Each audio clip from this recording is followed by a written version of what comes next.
हम बहुत दिन दिल्ली में पॉलिटिक्स किया है। हम 4 टर्म्स मिनिस्टर थे, 7 टर्म्स एमपी थे, लेकिन हम कभी ऐसा इलेक्शन कमीशन को नहीं देखा जिन्होंने इतना एरोगेंट है, ग्रेट लायर है। নমস্কার বন্ধুরা, আপনারা দেখছেন পারফেক্ট পলিটিক্স, সাদা বাংলায় রাজনীতির কথা। বন্ধুরা, হলো না শেষ পর্যন্ত ভাইপোর পর পিসি গিয়েও জ্ঞানেশ কুমারের চিরে ভেজাতে পারলেন না। মানে ভাইপো তো হুঁশিয়ারি দিয়েছিলেন যে এরপর পিসি আসবে, তো সেই পিসিরও কিন্তু এদিন জ্ঞানেশ কুমার ক্লাস নিয়ে নিলেন এবং রীতিমতো সেই ভাইপোর মতো করেই পিসিকেও এদিন বলতে গেলে ইলেকশন কমিশনের অফিস থেকে বের করে দিলেন। এবং খোদ তৃণমূল নেত্রী মমতা বন্দ্যোপাধ্যায়ও বাইরে এসে যেটা বলেছেন যে তার সঙ্গে দুর্ব্যবহার হয়েছে, তাকে অসম্মান করা হয়েছে। এবং 1.5 ঘন্টা ধরে বৈঠকের পর মমতা বন্দ্যোপাধ্যায় বাইরে বেরিয়ে এসে বলছেন যে তিনি নাকি বৈঠক বয়কট করে চলে এসেছেন। যে ধরনের কথাবার্তা জ্ঞানেশ কুমার তাদের সঙ্গে বলছিলেন সেটা প্রচণ্ডই দুর্ব্যবহার এবং সেই কারণেই তিনি নাকি বৈঠক বয়কট করে চলে এসেছেন। এখন কথা যেটা হচ্ছে যে মমতা বন্দ্যোপাধ্যায় বাইরে এসে তো এত অভিযোগ এত কথা বললেন, কিন্তু 2 2 4 করলে কি দাঁড়াচ্ছে? বন্ধুরা, প্রথমেই বলে নেওয়া যাক যে মমতা বন্দ্যোপাধ্যায় যে এদিন জ্ঞানেশ কুমারের সঙ্গে বৈঠক করলেন, সেই বৈঠকের আগে একটা নাটকীয়তার মোড়ক যে দিতে চেয়েছেন সে বিষয়ে কোনো সন্দেহ নেই। খেয়াল করে দেখুন যে বঙ্গভবনে সেই দিল্লি পুলিশের বিরুদ্ধে যে ফোঁস করে ওঠা এবং তারপরে যখন তিনি ইলেকশন কমিশনে গেলেন, সঙ্গে যে কজনকে নিয়ে গেলেন সবাইকেই কালো চাদরে মুড়িয়ে দিলেন। নিজেও সাদা শাড়ি ছেড়ে কালো চাদর গায়ে দিয়ে ইলেকশন কমিশনে ঢুকলেন। অর্থাৎ মমতা বন্দ্যোপাধ্যায় যে মিডিয়ার নজর কাড়তে চাইছেন সেটা কোথাও পরিষ্কার হয়ে গেল। এবার আসা যাক দ্বিতীয় প্রসঙ্গে। মমতা বন্দ্যোপাধ্যায় বলছেন যে তিনি এদিন বৈঠক বয়কট করে এসেছেন, কেননা তার সঙ্গে দুর্ব্যবহার হয়েছে। কিন্তু প্রশ্ন যেটা উঠছে যে যদি সত্যি সত্যি দুর্ব্যবহার মুখ্যমন্ত্রীর বিরুদ্ধে মমতা বন্দ্যোপাধ্যায়ের বিরুদ্ধে হয়ে থাকে, তাহলে 1.5 ঘন্টা ধরে তিনি ইলেকশন কমিশনে করছিলেনটা কি?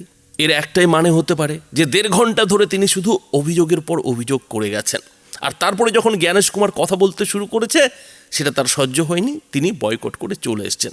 আর ঠিক এই জায়গাটাতেই আরও একটা প্রশ্ন উঠছে যে মমতা বন্দ্যোপাধ্যায় কী এমন কথা বলেছেন যে ইলেকশন কমিশন তাকে অপমানিত করেছে, অপমান করেছে, দুর্ব্যবহার করেছে। তো বন্ধুরা, খোদ তৃণমূল নেত্রী মমতা বন্দ্যোপাধ্যায়ের মুখেই শুনুন যে তিনি কি বলেছেন ইলেকশন কমিশনকে। हम बहुत दिन दिल्ली में पॉलिटिक्स किया है। हम 4 टर्म्स मिनिस्टर थे, 7 टर्म्स एमपी थे, लेकिन हम कभी ऐसा इलेक्शन कमीशन को नहीं देखा जिन्होंने इतना एरोगेंट है, ग्रेट लायर है। हम उनको कहा था कि आपको कुर्सी को हम रेस्पेक्ट करते हैं, because no chair is permanent for anybody. One day you have to go, but don't create this precedent. And only why Bengal is being targeted? लोकतंत्र में इलेक्शन होता है, डेमोक्रेसी का फेस्टिवल, और आपने क्या किया? पहले 58 लाख लोगों को बात दिया, निकाल दिया। और don't create this precedent. And only why Bengal is being targeted? लोकतंत्र में इलेक्शन होता है, डेमोक्रेसी का फेस्टिवल, और आपने क्या किया? पहले 58 लाख लोगों को बात दिया, निकाल दिया, और उसको आप डिफेंड भी करने नहीं दिया। एआई का नाम पे सेवा करना कौन है? और इलेक्शन कमीशन का कोई नहीं है, बीजेपी का आईटी सेल का है। इधर में बैठ के एक मर्डर अगर मर्डर भी करते, उसको अगर लॉयर नहीं मिलता तो जुडिशियरी का अगर कहते कि I want to defend my self, तब भी अलाउड होता है। और आप 58 लाख को पहले निकाल दिया, और सीमा खान्ना ने न्याय में बैठ के अब पूछा नहीं वो लोग कौन था, क्या हुआ? देखिए, हम चाहे हम ममता बनर्जी है, वो हम इंग्लिश में लिखता है, लेकिन बंगाल में होता है ममता बंदोपाध्याय, चटर्जी में होता है चट्टोपाध्याय, ऐसा करके जितना भी नाम उसको दिमाग में नहीं आया वो पूरा काट दिया। पहले 58 लाख को काट दिया, किसको? हाँ, जो डुप्लीकेट है काट दिया। हम लोगों ने भी किया, कहा था 25 में कि देखो एक नाम का सब हरियाणा का 50 नाम जोड़ दिया, इसको चेंज होना चाहिए, जेन्युइन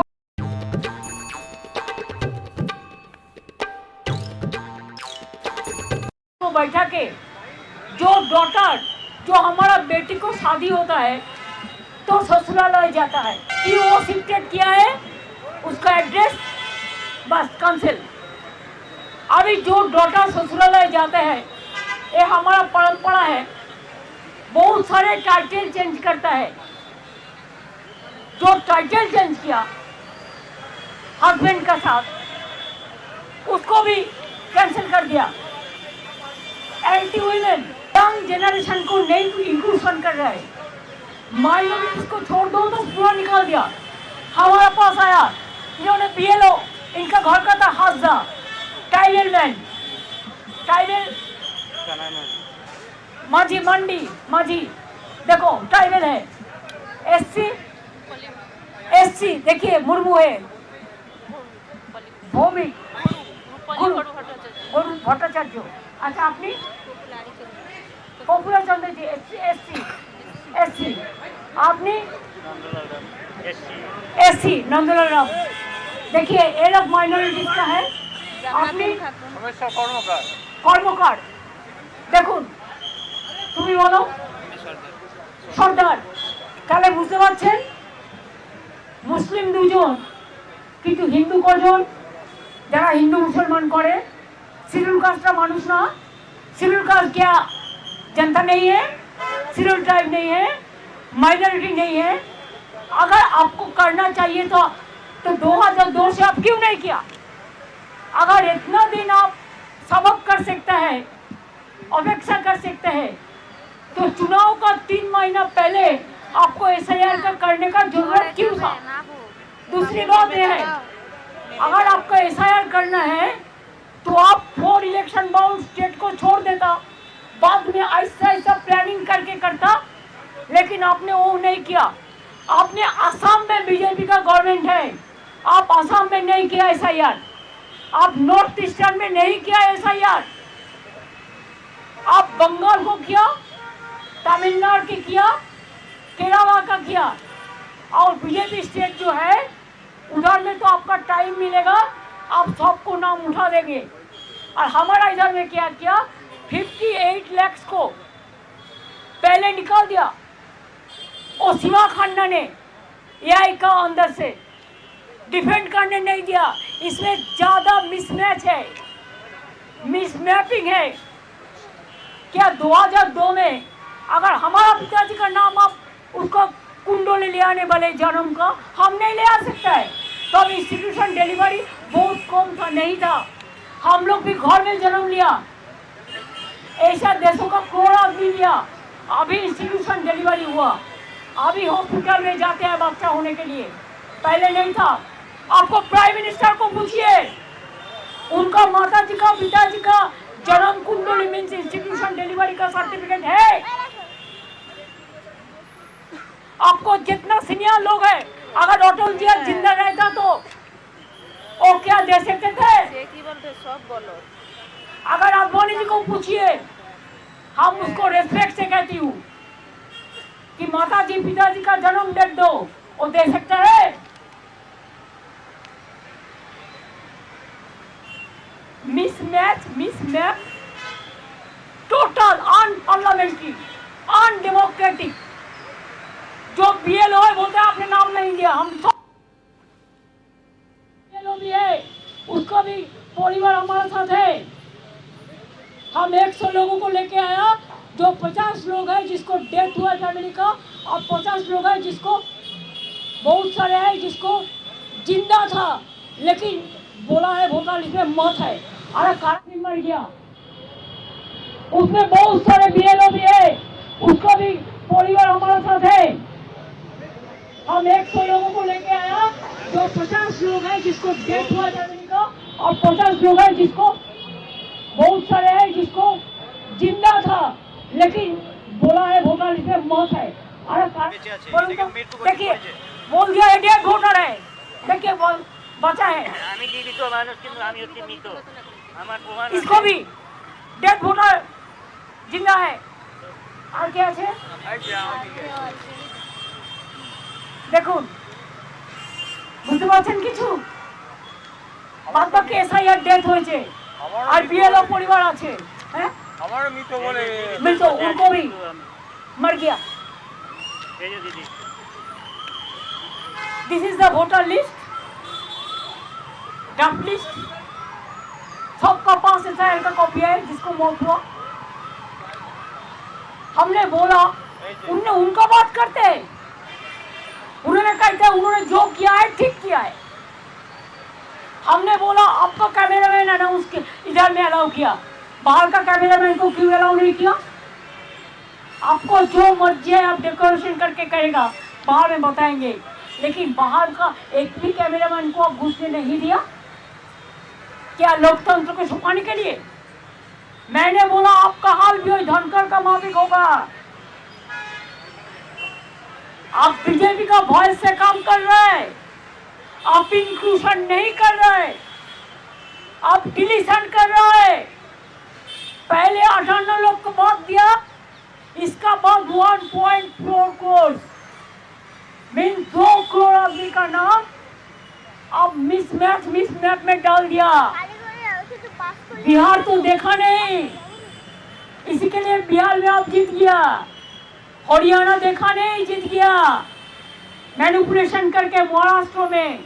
लेकिन हमारा ऑर्गेनाइजेशन है, इसी के लिए हम, अगर आप चाहते हैं, I can challenge, I can win lakhs of people here in Delhi and I can pellet them in front of anybody else. अभी क्या किया हमारा DO is the authorized person as per statutory book of election commission RP Act। उन्होंने क्या किया, बाहर से observer ले आया। अगर DO क्लियर करते हैं, ELO क्लियर करते हैं, BLO क्लियर करता है, तो उनका जो ऑब्जर्वर अपॉइंटमेंट किया है, जिसको पास कोई स्टैट्यूटरी पावर नहीं है, उन्होंने पूरा सबको डिलीट कर देता है। हर स्टेट में डोमिसाइल सर्टिफिकेट अलाउ है, लैंड सर्टिफिकेट अलाउ है, माध्यमिक आधार कार्ड अलाउ है, लैंड कार्ड अलाउ है, फैमिली रजिस्टर्ड अलाउ है। बंगाल में कुछ अलाउ नहीं है। तो हमने आधार कार्ड किया, हेल्थ कार्ड किया, फैमिली रजिस्टर्ड कार्ड किया, रेशन कार्ड किया, क्या नहीं किया? कार्ड का माला बन गया। ट्रक लेके टैंक जो घर में गरीब लोग सब चीज रखता है, उसको लेके जाता है तो बोलता है नहीं, बोल दो नॉट फाउंडिंग एविडेंस। जिंदगी को मत करके आपको एविडेंस देना पड़ेगा। इतना लोगों का डेथ हो गया, इसका जिम्मेदारी किसका है? Election commission is to take the responsibility. आज उन्होंने बीजेपी का बात में काम करते हैं, धनखड़ जी ने भी ऐसा ही किया था। हमारा स्टेट में भी गवर्नर था, हर रोज हमारा खिलाफ में बोलते थे, लेकिन हम रेस्पेक्ट करते थे। लेकिन रेस्पेक्ट करने का एक लक्ष्मण का डंडी होता है, इधर में तो कोई डंडी देखा नहीं है। एम्बुलेंस लेके माताजी को जाने पड़ता है, प्रेग्नेंट मदर को ऑपरेशन थिएटर से उठा के लेके जाता है, एल्डर पर्सन को 8 घंटा 10 घंटा बैठ के रखने का बात कहते हैं घर जाओ, नहीं होगा। क्या पब्लिक जनता नहीं चुनेगा गवर्नमेंट में? इलेक्शन कमीशन इलेक्शन का पहले गवर्नमेंट चुनेगा। और क्या क्या चाहिए? खाली अपना बेटी के लिए, दामाद के लिए, जिसको डीएम बनाने के लिए। अरे उसका क्रेडिबिलिटी है तो खुद बनेगा, इसके लिए आप डरते हैं। पर्दा का पीछे में क्या है? हमने बोला आपको भी एक दिन सफर करना पड़ेगा। आप पैसा माफिक वोट करेंगे तो हम लोग मैदान में लड़ेंगे। हम देखता है आपका पास बीजेपी का पावर है, हमारा पास जनता का पावर है,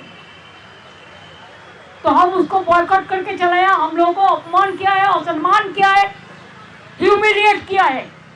I have not seen this type of election commission. He is very arrogant. Mood लेके बोला है। हाँ? मूड लेके बोला है, मिजाज से। जानबूझ के इतना खराब बिहेव हम लोगों के साथ किया है। व्यवहार खराब किया, कुछ व्यवहार किया है। मैंने कहा है कि आई एम सॉरी कि आपका साथ हम लोगों ने मिलकर जस्टिस देने के लिए आए थे। जस्टिस तो नहीं मिला, लेकिन आप इनजस्टिस कर रहा है और झूठा बात कह रहे हैं। He is a great liar. He is giving some briefing after our queries. All are bluff. All are lie, garbage of lies. हम 5 लेटर दिया, एक भी रिप्लाई उन्होंने नहीं दिया। और झूठा बात कहते हैं, बोलते हैं तृणमूल कांग्रेस डुप्लीकेट वोटर के लिए बोला, उसी के लिए आपने किया। हम लोग किसको लिए बोला था? आपको पता है इंग्लिश इंडोर स्टेडियम में एक मीटिंग हुआ था, हमने देखा एक बंगाल का आदमी का साथ हरियाणा का 50 नाम जोड़ दिया था। हम उसको ठीक कराने के लिए बोला था, इन्होंने उल्टा बात करते हैं। बोलते आपने बीएलओ नहीं दिया, तो कौन दिया? आप क्यों 8100 माइक्रो ऑब्जर्वर ओनली बंगाल में किया, बंगाल को टारगेट करने के लिए? आप क्यों त्रिपुरा से बीजेपी माइंडेड ऑफिसर को लेके इलेक्शन कमीशन में ऑफिस के बैठता है और सबको नाम करता है? बीएलओ का कोई पावर नहीं है, डीओ को नहीं है, डीएम का नहीं है, ईआरओ को नहीं है, एईआरओ का नहीं है। और इलेक्शन स्टैट्यूटरी बुक्स में रोल ऑब्जर्वर, माइक्रो ऑब्जर्वर का कोई भूमिका नहीं है। लेकिन तब भी इन्होंने जानबूझ के सुप्रीम कोर्ट का वर्डिक्ट नहीं मानते हैं, पूरा वर्डिक्ट वायलेट करते हैं। कोर्ट का बात नहीं सुनता, जनता का बात नहीं सुनता, मीडिया को तो घुसने ही नहीं देता। हमारा उधर में भी घुसने नहीं देता कोई मीडिया को। ऐसे ही देश चलेगा? ऐसे ही देश चलेगा? अरे बीजेपी रहेगा ना, वो तो एक चीज उठाने से आज हाउस में इतना गड़बड़ हो गया। बीजेपी रहेगा तब तो सब रहेगा ना। आप लोगों को कुर्सी बचेगा, लेकिन आप तो कुर्सी आज बचा सकता है, काल नहीं बचेगी। हमने बहुत इलेक्शन कमीशन देखा, कुरैशी से लेके नवीन कुमार सिंह से लेके टीएन सेशन और वेरी स्ट्रॉन्ग हमने देखा। ये लोग कभी ऐसा कोई पार्टी के लिए पैलोट नहीं बना है, कोई तोता पाखी नहीं बनाई, कोई हिज मास्टर वॉइस नहीं बनाया। इसी के लिए हम लोगों को ह्यूमिलिएट किया है, हम लोगों को बात बोलने का बाद रिप्लाई नहीं दिया है ठीक से, ठीक ढंग से। हम लोगों को सम्मान किया है, हम लोगों को इंसल्ट किया है। इसी के लिए हम लोगों ने उसको बॉयकॉट करके चलाया मीटिंग। अगर वो बीजेपी उसका पक्ष में है, जो मर्जी बीजेपी कहेगा उसको वो करेगा, तो हमारा भी जनता हमारा साथ में है, हम मैदान में लड़के लेंगे। हम देखते हैं बीजेपी कितना दिन रहे और ऐसा चीज ऐसा बिहेव करे। नेक्स्ट स्टेप क्या हुआ कल हम बताएंगे, कि मेरे को थोड़ा पार्टी का साथ डिस्कशन करके आपको बता देंगे, आपको इंफॉर्मेशन मिल जाएगा। तो क्या आप लोग उसको स्वीकार करेंगे नहीं करेंगे? नहीं, वो बात तो अभी कोर्ट में केस चल रहा है, इसी के लिए हम कोर्ट के बारे में कोई टिप्पणी नहीं कटेंगे।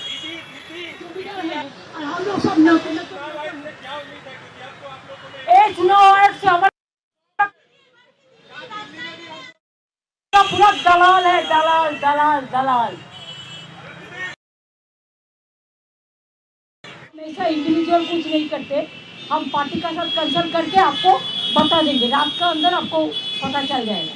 कल का प्रोग्राम का नकड़ नकड़ है।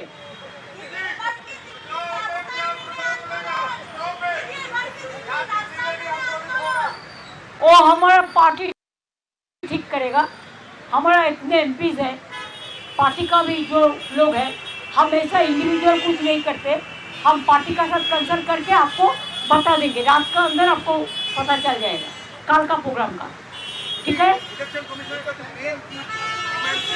আমাদের ডিমান্ড ছিল আপনি এসআইআর করুন, কিন্তু on the eve of election আপনি এভাবে হারিটলি করতে পারেন না 2 কোটি মানুষকে বাদ দিয়ে। আর বাইরে থেকে অবজারভার নিয়ে এসে আপনি ডিও ইআরও বিএলও কারো কথা শুনছেন না। আপনি इवन आप you will be surprise to know, 2 high court का जज है अभी सिटिंग, उसका वाइफ को भी नोटिस दे दिया। नहीं, हम चुनाव बॉयकॉट नहीं करेंगे, एक गलती हम कभी नहीं करते हैं, हम लड़के लेंगे। 6 महीने पहले से उन्होंने हमारा गवर्नमेंट को पूरा कैप्चर करके रखा, हमको कोई काम करने नहीं दे रहा है, just like the president rule they are doing in Bengal.